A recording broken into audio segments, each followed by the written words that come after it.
on. Oh, hello. Yeah. We're on. We all press the same button. Finish.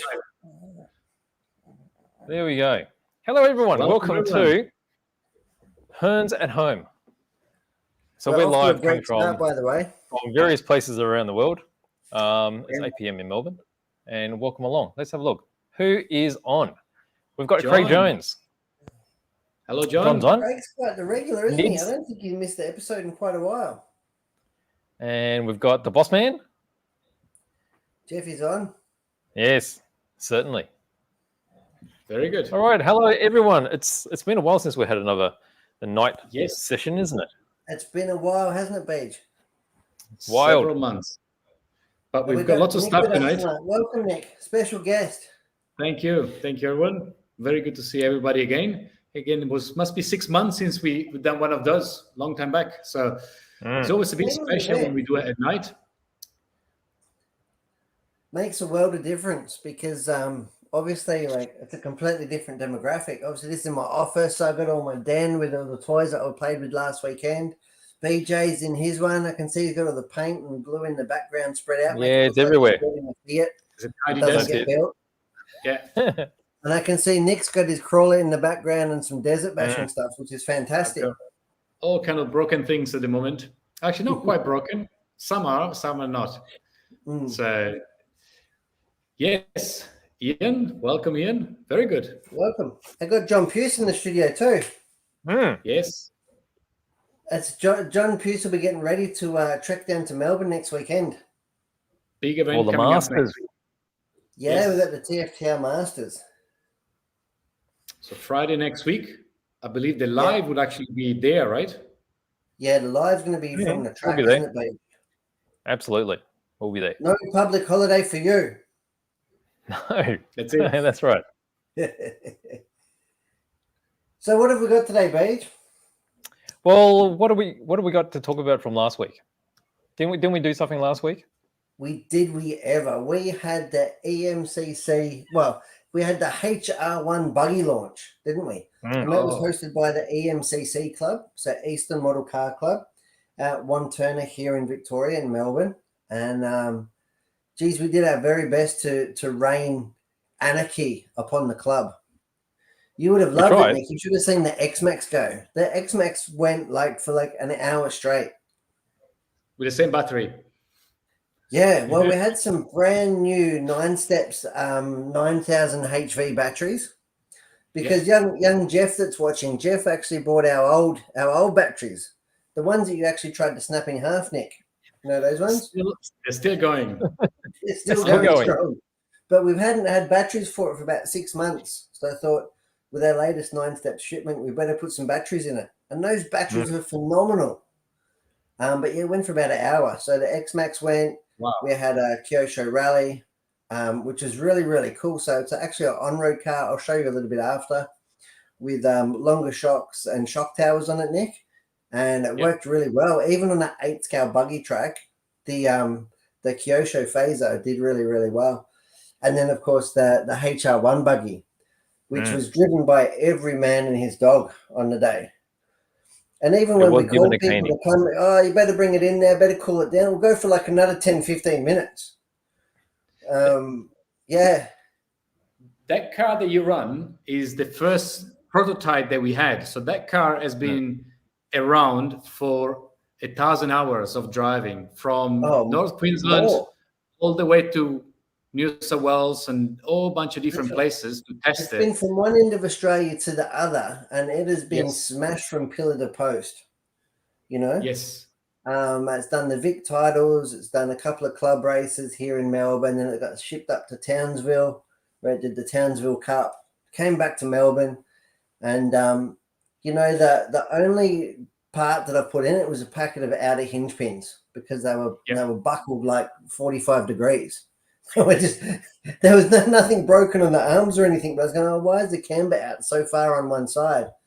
And, you know, when you have to do sort of like more than 2 adjustments on the camber, you go, something's not right here. Something wrong. So you have a look at it. It was like a 45 degrees, the hinge pin, and I thought, that's no good. That won't do. So put another hinge pin in and off we went. And we sent it out on track. But yes, I did really probably had, honestly, it would have had an hour and a half, if not more, of track time. So 90 to probably 120 minutes on Saturday. Just that day. There's the beast. Have a look at it. Now, admittedly, I have given it a bit of a dust off. I actually haven't like rebuilt it or anything like that. I just literally gave it like a bit of a dust off with a brush and a little bit of simple green. I took the shocks off, took the shock absorbers off the car to check it and clean them, and then pretty much put it back on. And the only thing that I found with it was actually just a fractured motor mount. So it's got the motor mount this time. But apart from that, it was really, really good. So we had the 9 steps 3S 6500s in there. And I think BJ will testify. I think honestly, I mean, it didn't hit voltage cutoff, but some of the batteries seemed that it was on track for like 20, 25 minutes. Oh, a long time. Long time. Yeah. No, we had to go out there with a little reminder. It isn't the biggest high power track out there, but yeah, these batteries were easily more than, you know what I mean, doing 15 to 20 minutes easily in one charge. And it has the factory gearing on it still. And the factory gearing was really nice, both for the long run time and also keeping everything at a reasonable temperature. You know, that said, in consideration, we could probably go up a tooth or two in pinion for full racing spec. But for as it was out of the box, and this thing is exactly out of the box, it did absolutely fantastic. And the sweet tires we had on were a silver compound Defender, and they actually they were secondhand at the start of the 120 odd minutes, and they still had tread on them at the end of it. They could have gone probably another 40 minutes or so, I'd say, to be in reasonable condition. So it actually did really well. Like I said, for something that's only had 2 outer hinge pins put on it, it's actually really nice. Like you can see the chassis, I don't know if you catch it on the camera, but the car's done that much use now. It's actually got like wear on the chassis. You can actually see like there's wear around the D block here on that, and that's no fault of the car. That's just the amount of use that the car's had. And it's all original bearings, drive shafts, gear sets, diff gaskets, diff gears, everything like that. Shock O-rings. It's all original. So I couldn't be happier with this car, and I think it's absolutely got a really good future. It's exciting. We put some good work and some good testing to make sure that we know what can go wrong. You know, every car obviously has some weak points or whatsoever, but this specific bug is really well optimized to, you know, specifically when we run it on 3S, still performing very, very well. And probably slightly reduce the wear and tear on the drivetrain as well. Whilst not ever so slightly, and that's because it's aimed, Nick, at maybe the newbies or the beginners in the class. And to be honest, they don't need the extra 30% of power, 20% of power. You know, I mean, don't get me wrong, we all like to go really fast, but it's just somewhat excessive when you start talking these big buggies with these huge, you know, 14.8 or 11.1 volt batteries. It is massive amounts of power. Yes, absolutely. So. Should we have a look at some of the videos that you put together? Yeah, why not, Beach? Put that together. All right, I'll put them on. I don't exactly know which one is which, but I'll do one after the other in. I can talk you through it. All right, okay. Let's pop this one up here.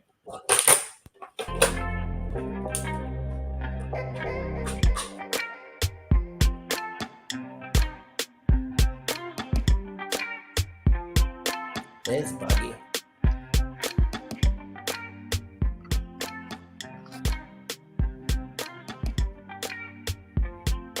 It was a nice overcast day. It was a good day to be out.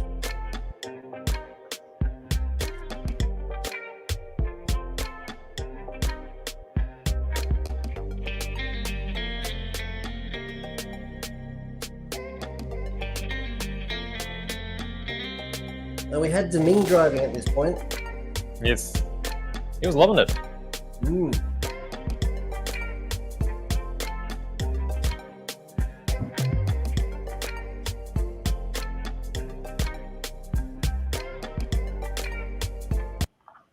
All right, so there's the first video.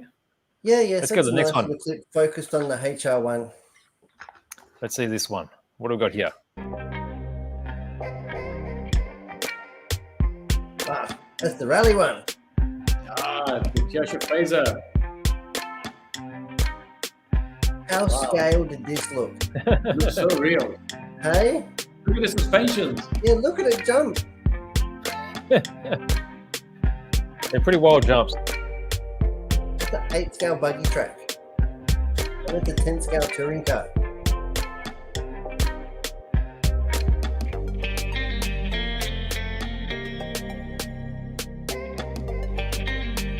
And because it's got like pretty much on-road gearing, it had so much legs down the straight.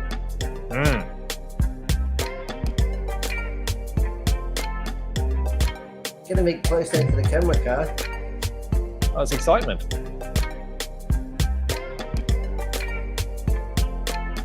And you can see the track's actually like an oil packet, you know, it's quite a hard play. Really nice.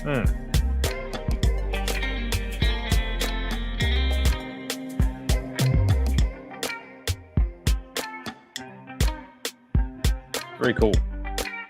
Yeah, well, the best has been the buggies come. Nice banners, by the way. Oh, boom! What happened? Bang! Brilliant. A bit of action. That was some of the carnage. There you go. And then we got one final one. Let's have a look at this one. Well, it could be the X-Max one.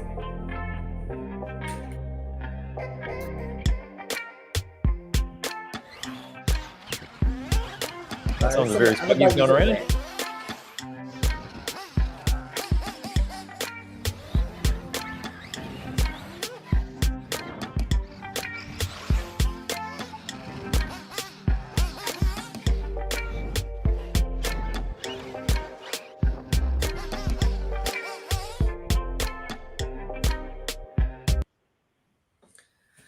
There we go. Action-packed weekend.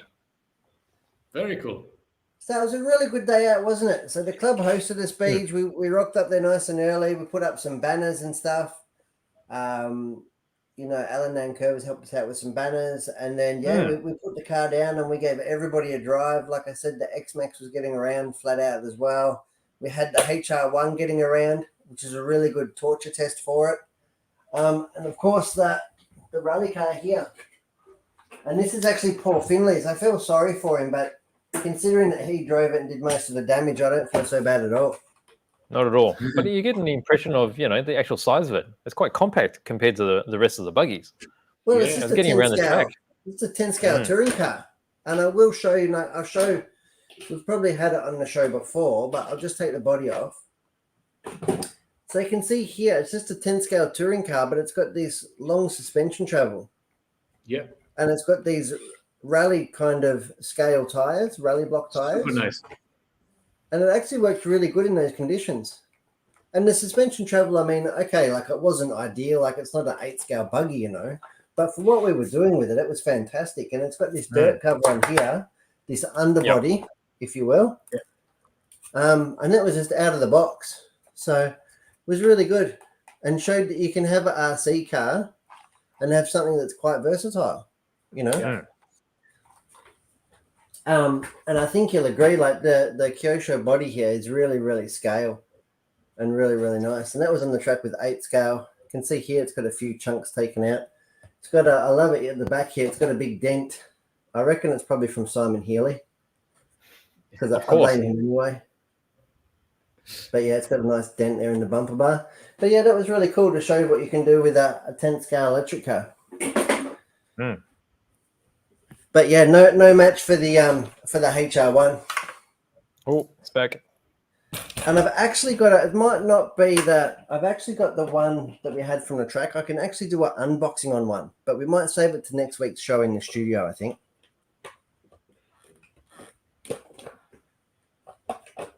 So what else have we got there? What else have I got back here? There's some stuff happening next week. I don't know what it is, but yeah, we can talk about that later. Well, I've got the camera card. What's this one? The camera car. Ah, yes. So we had a GoPro velcroed on the front here for most of it, Nick. Yeah. But we had that reinforced with a lacquer band, of course. That's typical. Yeah, that one or that. And we have a Velcro, not even Velcro. It's that 3M. What do they call it? Loop and lock, like that industrial style Velcro. And then for the other part, we had filming off the back. Wow. So we had a camera mount on the back. This is BJ Engineering, right? Yeah. BJ toiled away at this for days. In the studio. No, that's right. Took him a couple of hours to whittle this thing up. Like I said, we ended up fixing a couple of rubber bands, and of course, young Buzz Lightyear and Stig come up with the goods. The VRX Octane proving to be a really good camera car, and I'm sure at the velodrome in a couple of weeks you'll see it out in action again.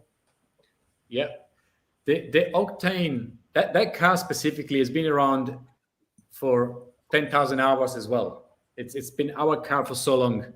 It's done all kinds of things, good and bad. Bowl, it's been to the BMX track. It's been everywhere, right? Everywhere. Been tested for sure. Everywhere. Yes. Absolutely. Guys, while you were talking, I found something on my desk, which is a new little product. And it's actually a magnetic body mount, which I forgot about. Oh, no. Kind of. It's actually really, it's very strong. And it's adjustable, so you can adjust it, and then you put it through your body mounts on this side, and this side has got little screws, so you can attach it on the inside of the body, and the body will only have the little. Well, I even think you can probably we can use double side tape, but because the magnet is so strong, we may have to put some small tap screws. But at least you get rid of the, the body clips. Ugly body pins, right? Yeah, exactly. Which for the rock crawler, for example, even for the rally car, they don't look very good. They don't look very scale, and it's very, very strong. And we also have a alloy version of the same thing.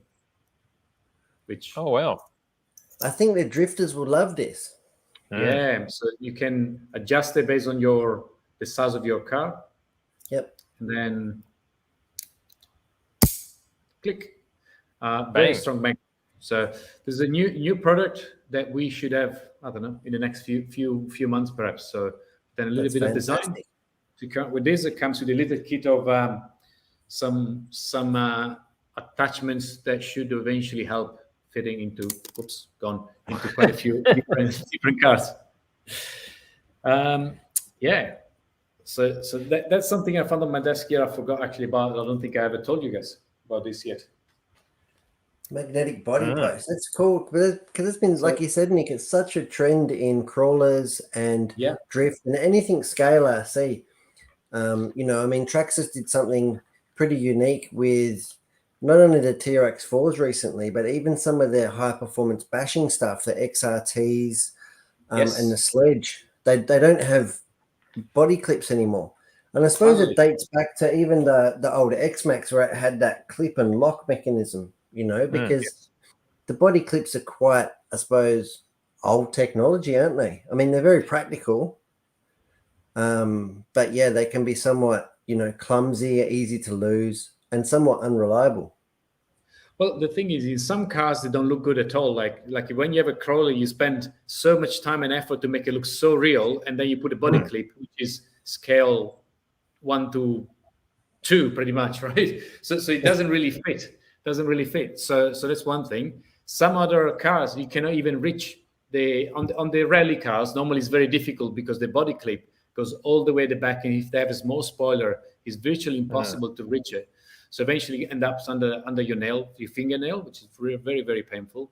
So so this would be quite nice. Also, Yokomo have a set of magnetic body mounts, I believe. They do. It's slightly different. I think they install individually on each body post from memory.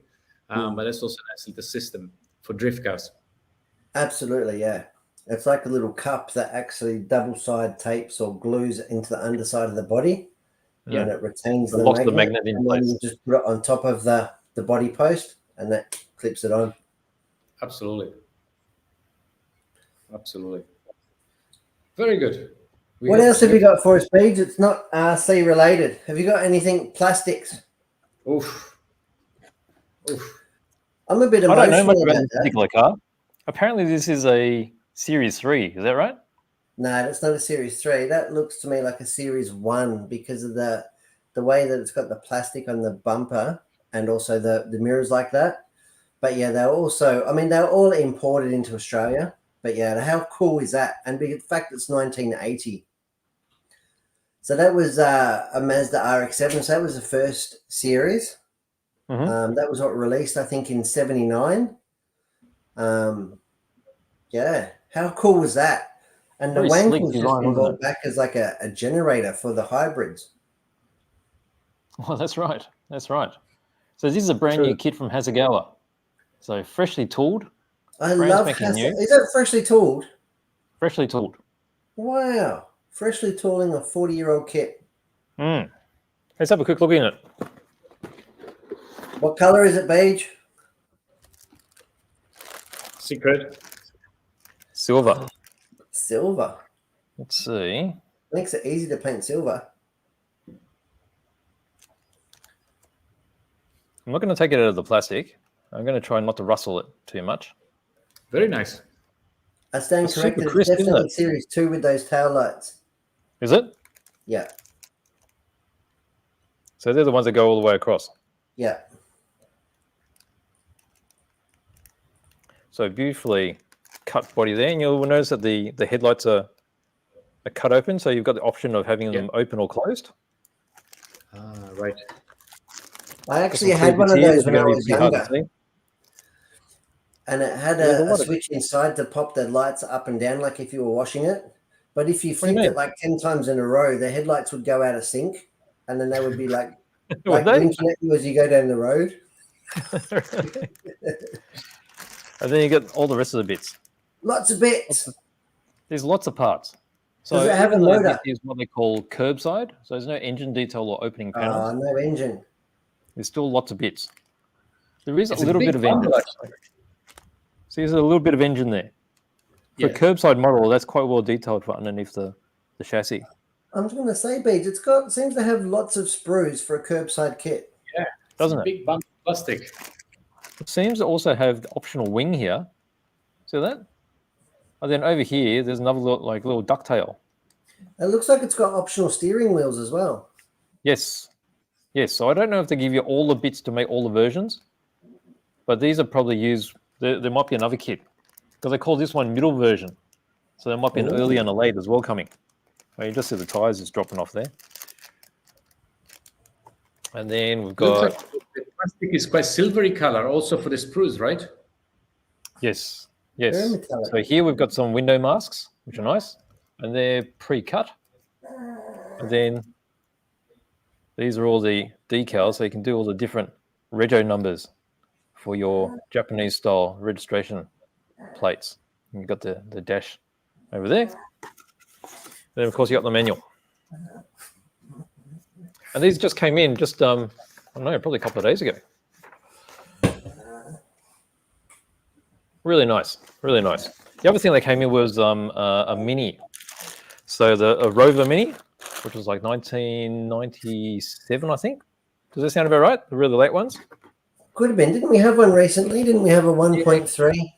Yeah, we've got another one. It's a sports model. So it's got flares and such on it and different livery. Lovely. So there we go. So you're not allowed another one, Beej, until you get that Fiat finished in the background. The what? The thing? The Fiat. You're not allowed, allowed anymore.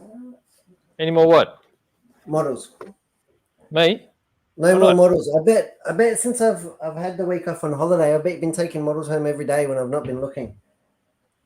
No, I haven't. I've been really good. Do we get a Fiat update this week where it's at? The Fiat update's the same place it was 6 months ago. Oh. That's all. Right. But there is machining Krieger. Oh, that's cool. Oh, that's nice. So I've been doing this German style camouflage on it. I was going to say, go on the big screen. It looks like an amazing sort of camouflage you've got there, Beej. Well, they actually use this sort of camouflage in World War II. So it's a replica of that sort of dot pattern. So the Germans use this sort of pattern. So I've done that, and it's also been done. Did you flop the interior? It looks plush. It looks like velvet. No, I've just painted it to look like leather. Oh, wow, looks really. So like it's got leather. a little bit of worn bits on it. Yeah. I haven't painted the light grey bits yet. They're meant like a seal for the hatch. So I'll be doing those like a fluoro green. mm-hmm. And there's the legs. So same sort of camo. Like that. So just starting on the face on the pilot at the moment. So once this is done, I'll be working on the Fiat again. I promise. Okay, it's on video now. Well, you've only got to the model show. Well, that's another, what is it, 5-6 months away? 3. No, you're making that up. Put some pressure. A little bit of pressure. What do I got now? Well, I want to see what Nick's been up to. I've got the boats actually. So let me switch the camera. So in recent months, we started dealing a bit more with sailing boats, which is quite fascinating, really. So I have here this little catamaran, and it's quite fascinating, like the way they work, the way they look, and everything else. So it's a catamaran, and it's all controlled by one little servo. So one servo is controlling both sails, and you can see the servo at the back here. This one here is pulling this wire here, and pretty much releases the two sails so they can swing or not. So in this case, it's fully closed, so they can't move much. If I release, actually, I should get a controller. Then all of a sudden they can swing and open in full. So very nice little catamaran. You can use this in a pool. Actually, it works really well in a medium-sized pool. It's very maneuverable. And there is a new version. So this is from Joyceway. So Joyceway is a brand specialized in this kind of models that do all kind of different sailing boats, from very tiny ones to very big ones, including racing sailing boats. And now they come out with a new version of this one that comes with a gyroscope. So what happened with this kind of boats, when they catch the wind, they tend to dip. So the front end dips in and they just capsize. And then you need to go swimming, because when they start going, they go very, very fast, actually.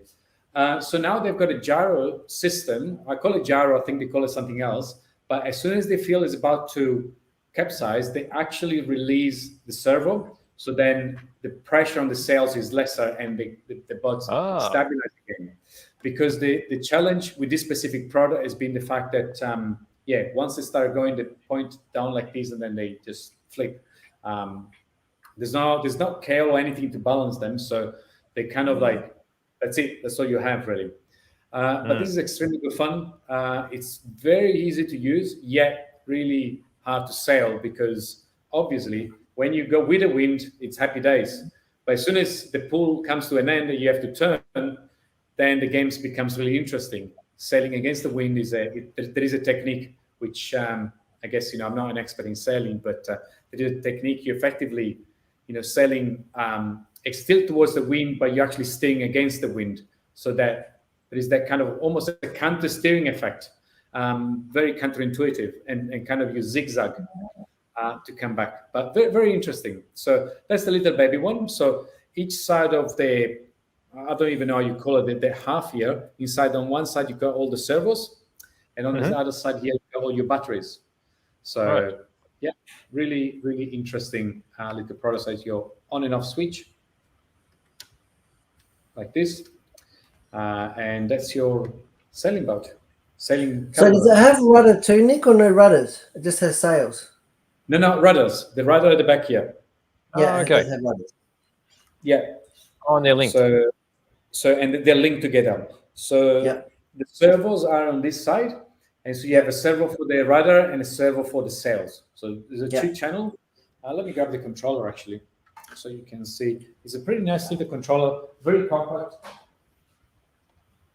That's a little controller. Oh, look at that. I think you can unbuild it actually. So it's very easy to transport. All these products are really well finished. It's actually quite heavy.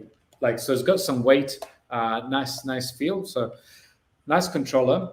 And then from the same company, we have the Dragon Force. Now, this is a bit the Formula One of the sailing. This is something we are building. Now, this is Dragon Force 65, which is about 1 meter long from memory, or thereabout, or 800 millimeter long. So as you can see, the hull is very long.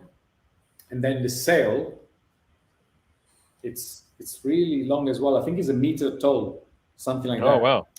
I was going to say, I think that boat there, I think reading the specs, it's like 1.5 meters from the bottom of the keel to the tip of the sail. Yeah, so that's the keel, right? Wow. So that would be like about 40 centimeter, and this is very heavy.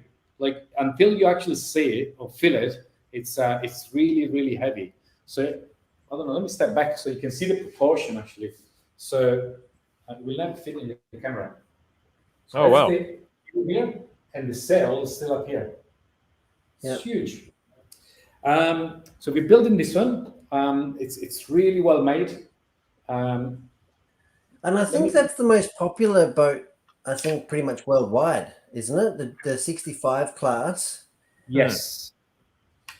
Like we showed, they're easy to transport, right? Well, it fits in a normal They are car very bed. easy to transport. Because as you see, I removed the sail. So normally is everything attached together here. So you remove it. It's quite easy. Yeah. And as you can see, this is a carbon fiber kind of mast. And I'm actually not sure how you call it, this part here. But it's got all the adjustments here because obviously, much like with the RC cars, there's a lot of adjustability. It's very, very important. So we don't have camber and caster and ride height, but there's the sails have the same kind of principle. Well, not the same principle, but they have to be adjusted. So all these attachments for the sail are some little rubber kind of O-rings that you can move along to increase the tensioning of the sails. And also here, okay, there is this kind of system here to, again, extend and change, I think, the angle of between the mast and the lower arm. Again, I'm not an expert on this, but I'm studying as we go along. And it's all carbon fiber. See, it's another piece of carbon fiber that goes on top here. Oof, doesn't even fit. So where the sails attach on top, you have this little piece of carbon fiber. Yep. Doesn't fit on camera, doesn't work. But very, very, very nice product. So we have this in store now, I believe. And we also have the bigger one. But the 95. The 95. Now, before talking you got the winch in there? Here. So you've got your rudder servo on this side. And then you've got your, what's called the winch. Yes, the winch servo. So it's an endless servos, right? So it can wind up all the rigging. Yeah. And as you can see, the rigging goes all the way along. And when you build these boats, there's a few things that are very important to do. You need to put super glue on all the different little, I guess, screws to make sure the water doesn't get in. So there's a little bit of work. That's your rudder here. Very big. So this class is very popular, like you were saying, Brett, before. But they also have a 95 version, which is bigger again. And the 95 version actually is even more carbon fiber. So all the this part here is a proper carbon fiber piece, which is super nice, very, very nice. It's longer again, so it's probably a good 30% longer. It's very nice, and those arrived last week at. This should be in stock at Hobbyman at the moment. Absolutely, no warrant stock. So this is the 65. So I believe that's 650 millimeters in length. Correct. And I think the 95 is 950 millimeters in length. The hull from the stern to the bow. And then, still part of the range of Joyceway, they've got an even bigger one. So there is a it's called Force or something. It's even bigger again. It's gigantic. So it'll be another 30% bigger or so. I don't know if that's so we can have the Christmas party next year. That's right. Yeah, in the Yarra. So the 65 and the 95 are proper racing boats. So they come with spare parts, upgrade parts, different sails. Even the hull, they make them really cool. They make them like flash, fluoro yellow, fluoro orange. So there's so many upgrades. So we start receiving these upgrades now. There should be a new shipment of parts coming very soon. And then we will have the bigger boats coming as well in a couple of months. So huge, very, very nice, very interesting kind of product. It's not as aggressive as the remote control cars in a sense that it's a bit more relaxed. But when they catch the wind, they're so fast. You would not believe how fast they go, actually. No, and apparently you spend 3 hours just sort of like leisurely going up and down the lake or It's really quite relaxing and quite calming. And it's also like quite cost effective, I suppose, compared to RC cars where we're always wearing out tires or components or whatever. On the sailing yacht, the only thing that you're wearing out really is just the batteries. You just have to charge the batteries again if you have rechargeable batteries. Yeah, I expect the same. I don't know how the rigging is going to hold up, but yeah, effectively, there's not much that you actually break as you go along. Consumables, when you race, I imagine the rigging and the rope and the wires and stuff. I mean, for sure that will wear over time, but I imagine that it's probably more because of user error or something's gone wrong that it snaps or But now looking forward, I think it's going to be great. Did you know there's over 6,000 of those boats come to Australia last year? Yeah. So this how many? There's 6,000 of those in Australia currently. Yeah. Really? Being raced, played. Yeah, it's insane. But you can play on it. Every community, every subdivisions around Australia have a small lake in the middle, so it's really convenient. You just put it there, off you go. And worst case scenario, I need to get a bigger bathtub. Yes, a deep one, 3-meter deep bathtub. So good fun. Put this away.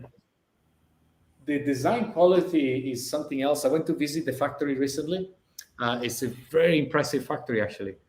Quality is incredible, and the designer, they're really into this kind of product. So they're really working on optimizing all the different details. So I think the current one is the V7. So the F65 version 7. So they keep evolving. They've done always small adjustments. So the principle is the same, but they get updated. Improved. Well, it could be a new winch servo or a new keel design or a new rudder. So like you said, Nick, they keep evolving little by little, but fundamentally, like the hull and the mechanics is very much true to the original. Correct. So it's best of the both worlds. You keep addressing the small, nagging problems that you may have, and at the same time, you don't have to buy new spare parts every 3 minutes, right? So the base is the same. It's good for us. It's good for the users. Absolutely. So, more to learn on this because again, like with RC racing, this is a complete new world. You've got different size sails. There's so much to learn. So more in this channel. We're about to get a good lesson in the next fortnight because Master Joe's coming down all the way from Bundaberg. Looking forward to it. Exactly. Very good. What else? What do we have next? I have. Let me see. I've got a bunch of things here. This is something else. You go first, Beach. You carry on. I'll keep this for later. Are you sure? Yes, I'm very sure. Go for it. What have I got here? What's this? Hit it.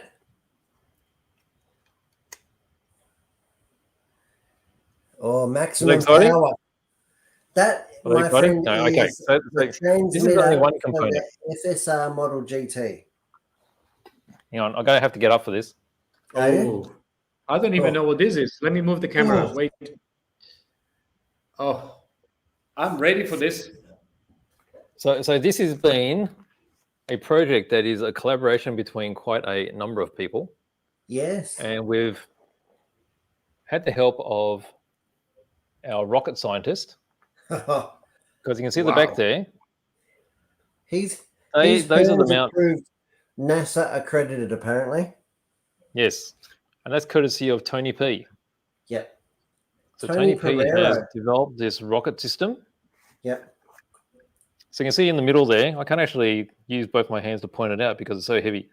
But in the center, you've got the two tubes which will take the two rocket cartridges. But then on the side, you see those like base tubes. They're the exhaust ports for the parachute recovery. So it doesn't blow forward and melt the car. But it's not simply putting on rockets that'll work. You'll see the two wires. There's a red wire and a black wire. That's for the ignition. And you need that to fire off the rockets. So there is some other tech which is in here. And that is... Hang on, let me get that balanced. So right here, hang on, where is it? There. We've got a micro switch. So you see the two wires here that go to the back. Yep. So there's the red and the white, red and the black.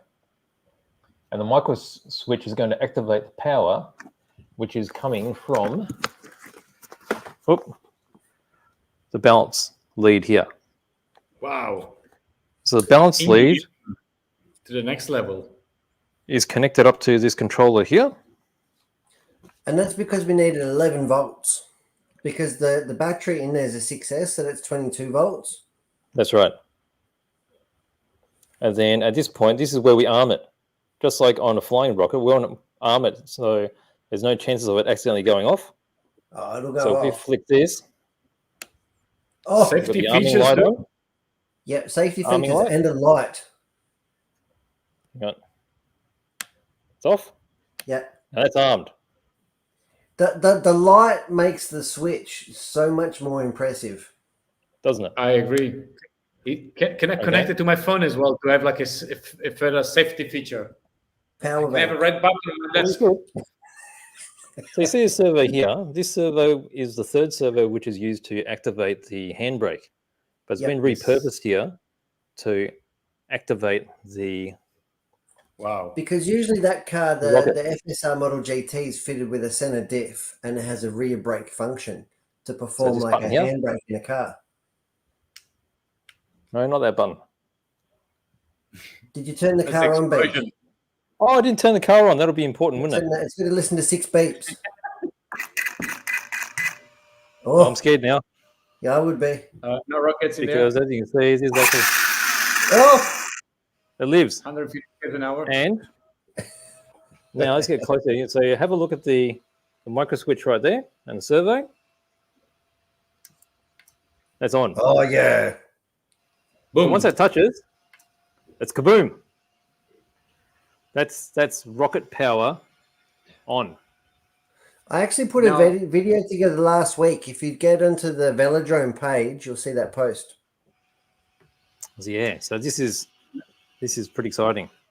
The time delay will be very important because we like to count the seconds as you come off the corner and just have it ready as soon as your wheels are straight.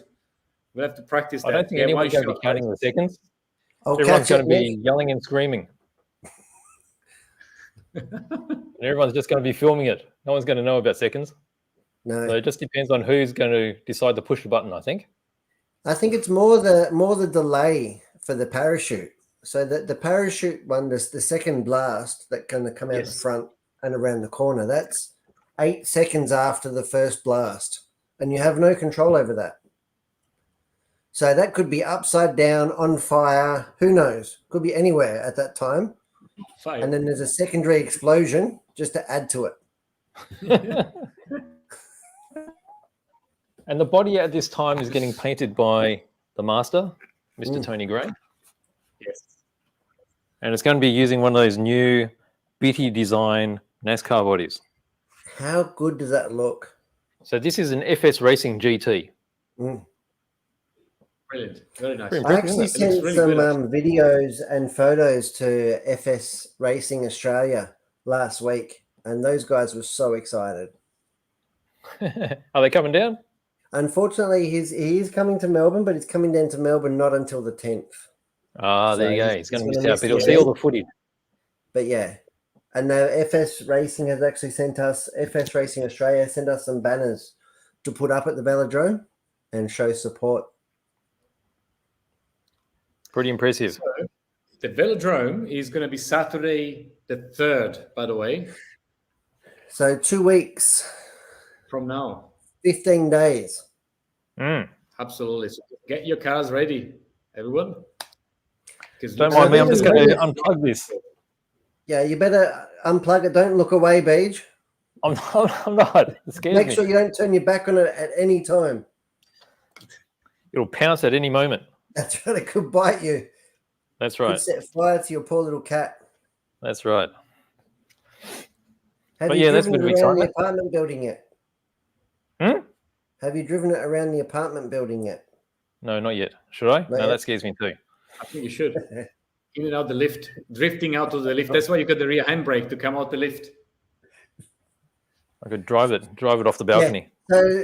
So the Hearns Hobbies Velodrome event, I don't know if we can put it in the comments, but there's a YouTube page, which is really cool, an events page. And if you don't have a project, I've even noticed some of the stalwarts of going fast, Travis Hunt and stuff like that, they've put some old projects up for sale. $400, throw some batteries in it and off you go. You know what I mean? Get to the velodrome, have some fun. There's no defined classes, but you'll be able to run anything from a Tamiya Comical to an X-Max to a 7th scale GT to We won't say no to anything. touring car, whatever you want to put on. Electric only or electric and rocket assisted only. That will be fantastic. Welcome. And you'll get to try one of BJ's infamous sausages. Infamous? Infamous. Why are they infamous? Everybody talks about them. A BJ sausage. Last week, that's the only people came to the HR1 buggy launch was not to have a go with the buggy or to see it go around. It was just to try your sausage. Yeah, that's the reason I was there too. I want to see the race of the Comical. Be 1 lap, 50 minutes. Didn't someone say they were bringing out a 6-wheeler? Who's bringing the 6-wheeler? I can't remember. I think someone said they were bringing out a 6-wheeler. We'll Retro see. Rob had put some up of looked like MO7s or something, but they had nitro phones on them in the chat. Right. So that's really cool. Mm. But yeah, no, it's gonna be really, really cool. What else did you have up there, Nick? What do I have? I've got bits and pieces, really. I was showing you before a fan. Let me switch across. Is it a circular fan? But it's also square. So it's a circular fan, but there's a frame, so you can glue it. It's got a metal body, so it should be quite resistant, actually. Not much flex. Obviously looks cool. We've got a bracket that can help to attach this one to, in a bunch of different ways. Because realistically, this fan is for cars that want to go really fast. So you tend to put fans in all different places just to try to cool it down. So it's quite strong, quite powerful. It's got a little board and it's at the back. 30 mil fan, is it, Nick? Yeah, I think it's 30 millimeter fan. Yeah. But also it's got this frame. The frame looks pretty good and solid. So I'm hopeful that specifically when you do a velodrome event that you travel 100 km an hour with the vibration, sometimes these fans tend to fail. And I'm hopeful that having such a frame or container for the fan can help our fan to survive a little bit longer. Because in some cases, when you go that fast, if the fan fails, everything else will just cook and melt and explode. Well, definitely. I mean, in 10 scale racing, 100%, especially on road, that if your fan fails, you run a really big risk of absolutely cooking your motor. Maybe not to the point of failure, but definitely overheating to a part where you've definitely lost its performance best. Once it's been overheated once or twice or 3 times, you've definitely lost like 10% per se of its performance, and you'll never get that back because the excessive heat has caused a loss in magnetization, loss of efficiency, and loss of outright power. Exactly, absolutely. So, what else? I've got something else here, not particularly exciting, but it's for the Traxxas TRX4, the elliptical gears for the differentials. So this is a new part for elliptical. How do you call them? You say they helical. Curve. Oh, helical. Spiral. That's right. Yes. Spiral. And yes, these tend to give more surface, more contact area, and these are in. I've got a couple of different ratios, so you can actually have overdrive and underdrive. So when you have a crawler, I think we've done a video many years back. When you accelerate, you have lots of weight transfer. So you normally tend to have more drive back than in front. So it's pushing forward. So if you're climbing, you don't have this action, but you have this action for say. So it tends to climb steeper or more challenging obstacles. So that's what this will be for. And so we have the 34 tooth option and what's this one here? The 35. So to be front and rear. So that's kind of the purpose of this. And with the that kind of elliptical shape, it should definitely help to last longer and prevent breakages and less wear and tear, and should be a lot silent as well. So that's what I have here. Well, your crawler's definitely got overdrive to the front axles, doesn't it? I've seen the way that it's climbed up, what, 63 degrees or something crazy that? Yeah. So it makes a massive difference. I never thought, that would actually make any difference, but it's quite interesting, the difference. You can only do a small, obviously, change because otherwise you end up having the front wheels driving a lot slower than the rear wheels, so you end up damaging your diffs. And because with the crawler you don't drive very fast, you don't have issues of, overheating or hitting your center differential or something. But it's interesting. It's an interesting aspect of tuning your crawler, which will make it a lot more capable for some specific situations. Most definitely. So what else? I think we're done. I suppose we're going to look forward. What's happening this week? What's happening this week? Team Yokomo Australia is coming down to Melbourne. Yes. Yep. So John Puce was in earlier. Not sure if he's still watching, but John Puce is coming down from New South Wales with most of the New South Wales team. I think there's 8 of them coming down. And Scotty Rawlins and the boys are all going to represent Hearns Racing and Yokomo Australia at the TFTR Masters. Yeah. So that's going to be a big Victorian race. It's not sanctioned, as in it's not like a national or state title, but it is a club's marquee event. So they do it once a year, every year. And I suppose it's somewhat of a lead up or a warm up, if you will, to the national titles, because Templestowe does have the Australian National Titles 2024.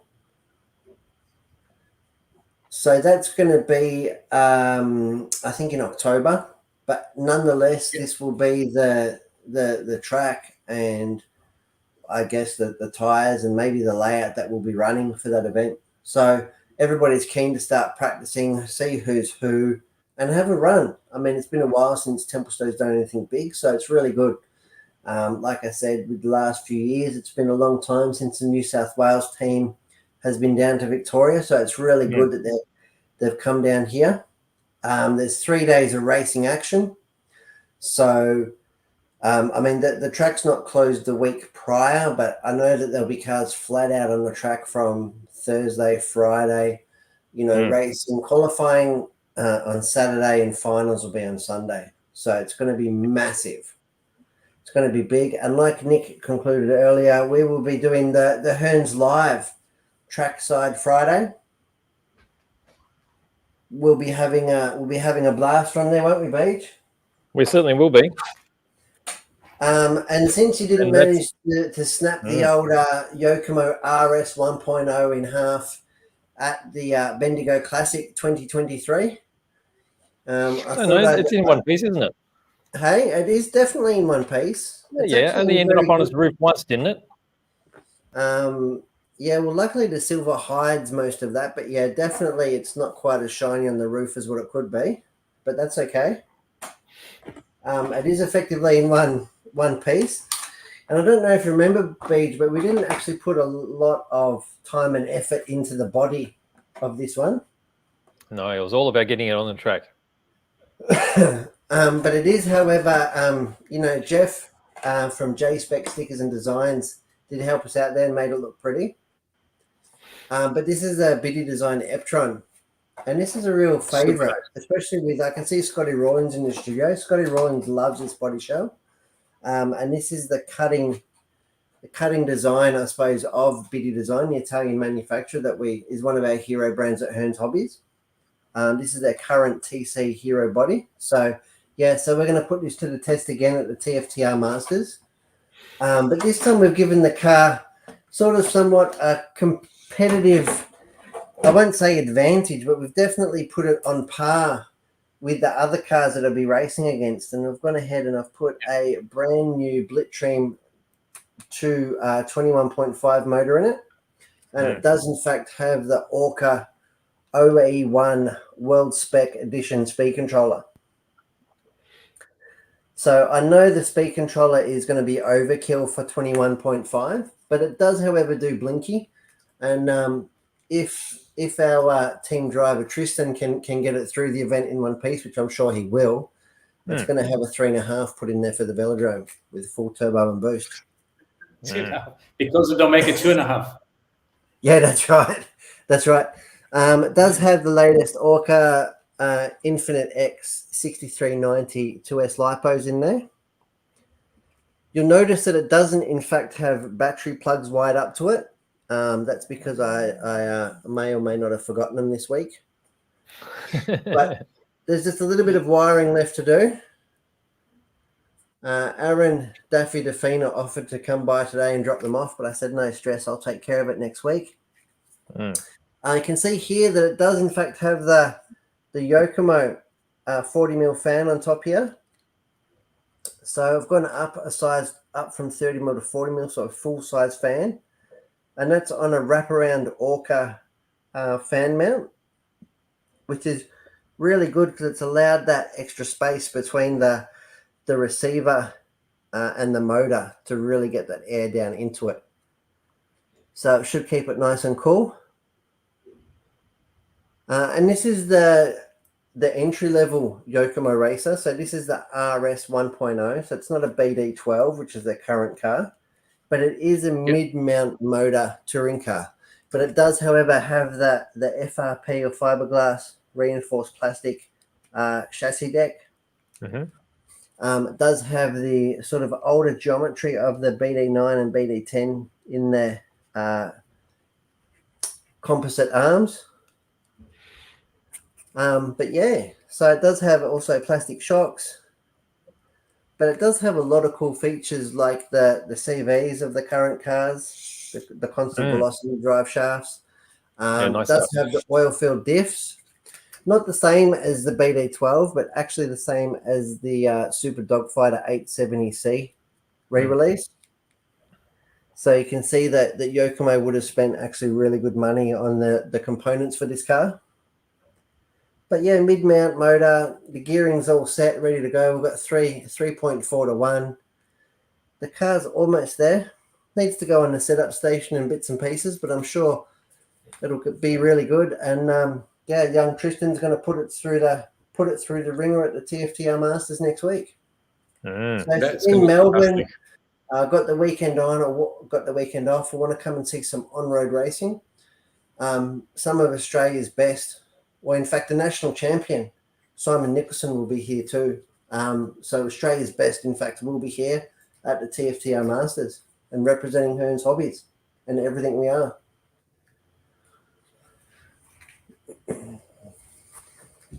Very nice. So it's going to be TFTR this weekend, and then the weekend after is going to be Velodrome. Yeah. So it's 2 busy weekends. Yes. That's all one. Yes. Well, the TFTR Masters is officially over 3 days. Well, I mean, Friday is like official practice, but you're racing it over Saturday and Sunday. The Velodrome is just going to be 4 hours of just ballistic missiles going around. Baden's reminding us that there's also SummerSlam. SummerSlam as well. Thank you very much, Baden. So, I mean, it somewhat overshadowed it because I got distracted. But, yeah, the off-road guys and up at Wodonga, the 1/10 off-road guys, they're all running at Wodonga. So that is the Wodonga SummerSlam, and that is the Wodonga. So it's a Victorian track, obviously on the border town of Albury, Wodonga. That's their marquee event of the year, and that is the first round of the Victorian Drivers Series, if I'm not mistaken. So it's not a sanctioned event, but it is a points event. So you'll get a lot of big name drivers there, and they're all going to be putting their 10th scale off-road buggies to the test. I've got a question here. Are we going to be getting any more of the RS1s in stock? I hope so. It's really tricky at the moment because they keep selling out. It's like the Eptron bodies. We get like 50 at a time and they just keep walking out the door. You know? It's one of those things where you obviously you want to get enough and you want to keep everybody happy, but you don't want to get too much and absolutely flood the joint. But so RS 1.0. And for this price point, and you do have to build, like, it's not, people say it's a ready to run. It's nothing ready to run about it. This is a race kit. It's just an entry level race kit. So, and at this price point, you cannot get a race kit that comes anywhere close to it. This is something that we've been working for some time and suggesting Yakumo to do for probably 5 years now, because we feel that there is much of a need to, have something cheaper, because often when someone is starting out, they buy a second-hand kit, but they're missing out on the experience of building it, which is actually really important, because when you build it, you know then how it works, how to fix it, and so forth. So for someone starting out, that's a very important step, in my opinion. And this really fills into that space, actually. Except the fact that the performance are actually really, really good as well. And like you said, and when you are beginning as well, Nick, you don't need, a BD12 to go and have fun. Everybody would like one, and they understand that that's the best way to go fastest, 100%. Yeah. But when you're starting out, you don't really worry about going the fastest. You worry about actually putting something on the track. And like you said, getting that experience of getting there, participating, going around, honing your skills and learning the skills required to actually get yourself to a top tier, top level competition car. And let's be realistic. This car is going to be less delicate compared to a latest and greatest, BD12, for say, right? So in case of crashes or whatsoever, this is probably going to have a much better survival rate. And when you're starting out, often you have these moments where you catch a curb and it's kaboom. So there's lots of benefits to consider. Specifically, also when you run on lower classes, a lot more banging happening, a lot more crashes. So that will survive a lot better and a lot longer, actually. Yeah, absolutely. And it doesn't mean just because it's like more affordable doesn't mean that it's any less fun. There's nothing here that is less fun than something that costs 4 times as much. And you can definitely, I can definitely, testify to the durability after seeing not only what BJ put it through so far, but also, Damien Dixon, who managed to perfect the Dixon pirouette by clipping the apex and shooting the car up 1 meter to 1.5 meters in the air, landing it on the rear bumper bar and driving off. No, that's right. No, it's definitely built perfect for club racing. Absolutely perfect for that. So if you are over at TFTR Masters, like I said, there will be a lot of the Team Yokomo Australia and the BD12s going around, and no doubt at the pointy end. But if you want to have an option or want to have a look into getting into racing or getting yourself a track ready car that doesn't potentially cost you quite as much, then come and have a look at the RS 1.0 from Team Yokomo. Definitely. Very cool. Brilliant. Exciting. I guess the other thing we've been up to is the Yokomo Super Dogfighter. Oh my God. Yes. Oh my. And so we've actually got the videos of the unboxing. I've had massive separation anxiety for the past 5 days. Let me paste up the link here for everyone here if they haven't seen it yet. And we've actually started building it. And the build's been done more than that. We've done more than start building it. Oh, well, it's practically finished, isn't it? Well, so how about I share that link as well? Hang on, let's get that link up there too. All right, so here it is. Here. I noticed that Ian Murray's giving me cheek about my top deck. What about it? Well, the fact that it's actually a turnbuckle from a stadium truck. Well, that's got some retro cool because Yokomos used to do that. They did used to do that back in the late mid to late 90s. And that was sort of a band-aid fix because Yokomo, in their wisdom, they built this awesome, entry-level competition tourer, but they also did it so it's geared to suit a 4.5. So when you put a 21.5 on there, you need to put a dinner plate size pinion and spur on there to get the correct gearing. It made it very difficult with the OEM top deck. Yeah, it's a decent sized pinion, isn't it? Isn't it? That's a 55 tooth pinion there, Beach. Wow. That's gonna be perfect for the 3.5 with full turbo at the velodrome as well. Yeah. Yeah. And 3S. I'll bring 4 of those. You might have to put 4 of those. It's gonna be like the GTE. But yeah, so I do digress. What have you got about the 870C? 870C?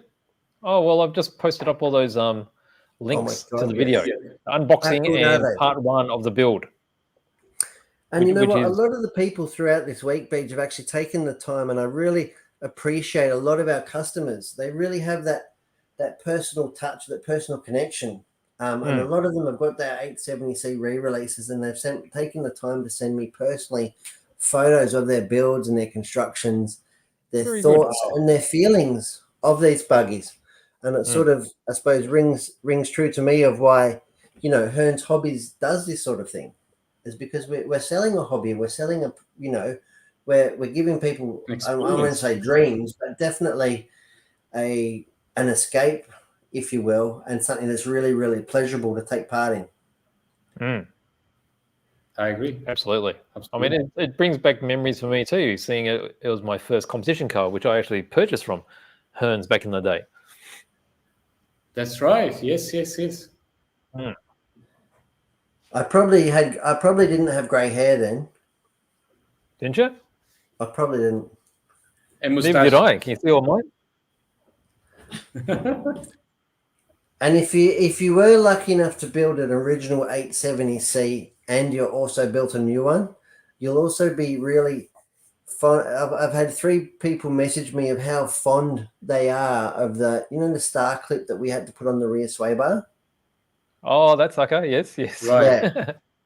Apparently that caused a lot of pain and anguish. And a lot of the people who have messaged me have never built the original. But I said, well, they did that because it's faithful of the original in 1987. That's right. So everyone could feel a bit. That's right. Everybody can feel the pain. Yes, that's right. But we do have the perfect tool, the JPRC multifunction soft draw pliers. They have those little holes on it, those different diameter holes. You just choose the 2.2 millimeter hole, I think it was, and just push it through, and it goes through not like butter, but it goes through quite easily. Definitely helps. Very good. There we go. I think I'm done here. I don't have anything else to show you. Yeah. I'm ready to go. The pug's sound asleep. Oh, yes. No more snorties. My cat has actually walked off because I wouldn't give it any food. So it's given up. That's it. Well, that is fantastic, guys. Thank you for a lovely show. It's been awesome. I've loved doing one from home. It seems like it's been like 3 or 4 months since we've done one from home, right? Probably longer. But we will do them again for sure. Yeah. Well, next one will be from the track at Templestowe next Friday. Yes. At 2 p.m. Yep. Normal time.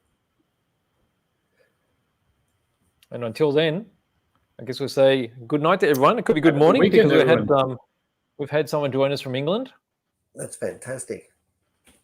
Yes. Lots of people. There we go. All right. Thank you very much for joining us again. And we look forward to catching up next week, 2 o'clock from the track at Templestowe for the TFTR Masters. That's fantastic, guys. Thank you very much. Take care. Thank you. See you later.